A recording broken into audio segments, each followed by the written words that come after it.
Pemirsa, viral video mantan Gubernur DKI Jakarta Anies Baswedan bertemu dengan anggota Intel di sebuah warung makan saat berkunjung ke Karanganyar, Jawa Tengah. Anies bahkan mengajak ketiga anggota Intel tersebut foto bareng. Seperti inilah momen-momen pertemuan Anies bersama anggota Intel. Anies pun menyalami mereka dan mengajak ketiganya berfoto bersama. Anies juga berseloroh daripada sembunyi-sembunyi. Anies lalu menyebut tempat mereka bertugas.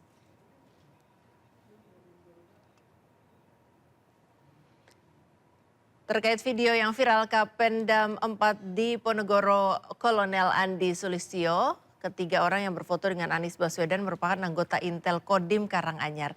Ketiganya kebetulan sedang makan di warung makan yang sama dengan Anies Baswedan dan tidak mengetahui kedatangan Anies. Ketiganya kemudian diajak foto bareng dengan Anies Baswedan.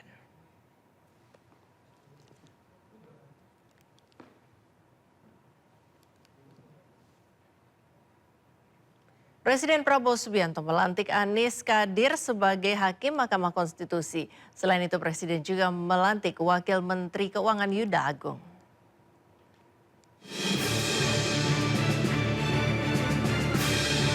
Presiden Prabowo Subianto resmi melantik Anies Kadir sebagai Hakim Konstitusi di Mahkamah Konstitusi atau MK. Anies Kadir menggantikan posisi Arief Hidayat yang telah memasuki masa pensiun. Anies dilantik Presiden Prabowo setelah rapat paripurna DPR menyetujui dirinya sebagai Hakim MK. Tugasnya adalah menjaga konstitusi, menafsir konstitusi, dan menjaga ideologi negara. Jadi sesuai dengan undang-undang inilah yang harus nanti saya laksanakan di sana. Selain Hakim MK, Presiden Prabowo juga melantik Wakil Menteri Keuangan Yuda Agung. Yuda Agung menggantikan posisi Wamenke sebelumnya, Thomas Jiwandono.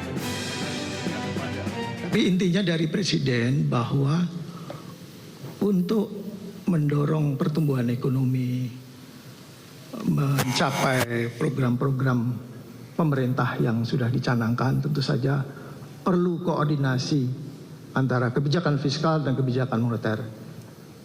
Dan juga tentu saja kebijakan di sektor real, sehingga ini menjadi efektif di dalam upaya kita untuk mendorong pertumbuhan ekonomi ke depan. Sebelumnya posisi Wakil Menteri Keuangan kosong pasca Thomas Jiwandono berpindah tugas menjadi Deputi Gubernur Bank Indonesia. Tim Liputan Ainus melaporkan. Sebelum dilantik menjadi Wakil Menteri Keuangan, Yuda Agung mempunyai pengalaman panjang di Bank Indonesia. Dari sisi akademik, Yuda Agung menyandang Doktor Ekonomi dari Universitas Warwick, Inggris.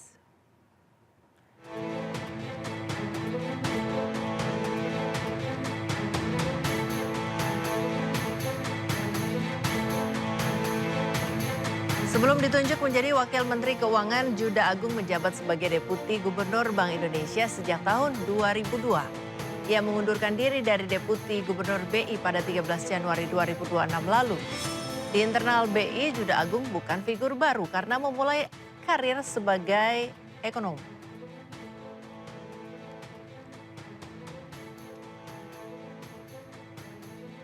Dari sisi akademik, Yuda Agung memiliki latar belakang pendidikan ekonomi yang kuat. Ia meraih gelar sarjana ekonomi dari Universitas Indonesia dan juga menyelesaikan S2 dan S3 di bidang ekonomi di Universitas Warwick, Inggris.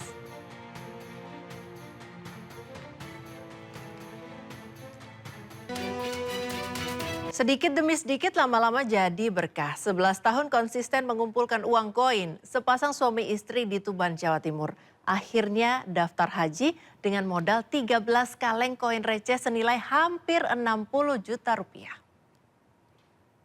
Terus ada story Mbak, ini Mbak. Yang di situ. Dan Mbak tahu. Aja Mbak tahu. Kedatangan Muhammad Nasruddin, warga desa Sumber Agung, Kecamatan Pelumpang, Kabupaten Tuban, Jawa Timur ke kantor sebuah bank syariah ini langsung menyita perhatian. Bersama istrinya, ia datang membawa 13 kaleng besar berisi uang koin pecahan Rp1.000. Uang ini diangkut menggunakan mobil pick-up dan menjadi pemandangan tak biasa di halaman bank. 10 pegawai bank dengan sigap menghitung uang yang sebelumnya ditabung pasangan ini selama 11 tahun. 10 pegawai bank dengan sigap menghitung uang yang sebelumnya ditabung pasangan ini selama 11 tahun.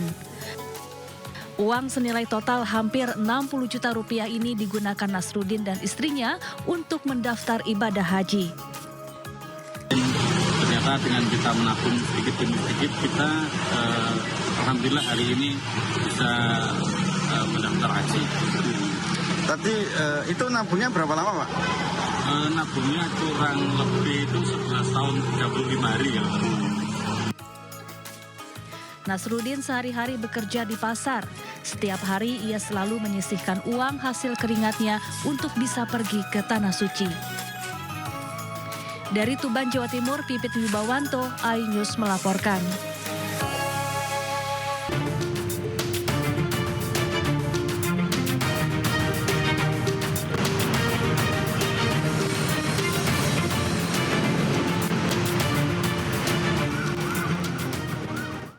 Ya pemirsa, saatnya kita simak pantauan arus lalu lintas siang ini. Kami telah terhubung dengan Brigadir Sara dari NTMC Polri yang kini berada di kawasan Bundaran HI Jakarta Pusat. Selamat siang Brigadir Sara, bagaimana pantauan arus lalu lintas di tempat Anda melaporkan?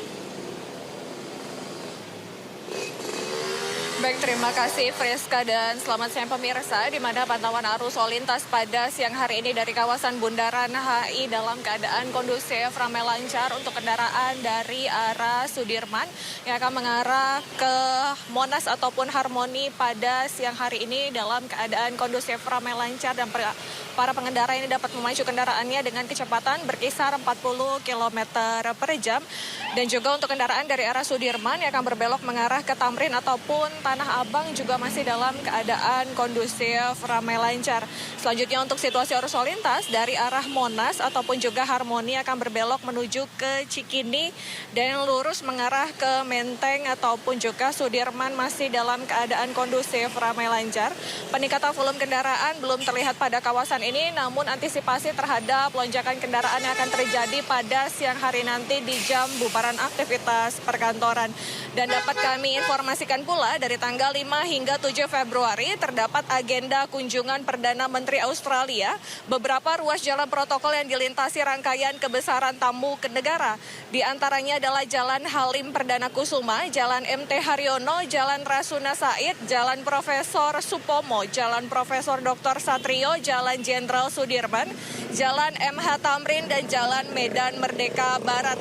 Baru saja tadi memang sudah dilakukan penutupan untuk kendaraan dari arah Monas yang akan mengarah ke Sudirman dikarenakan rangkaian melewati kawasan ini. Apabila ada penutupan jalan yang dilakukan pada saat rangkaian tamu kenegaraan melintas, itu hanya bersifat situasional, hanya berlangsung sebentar saat rangkaian melintas.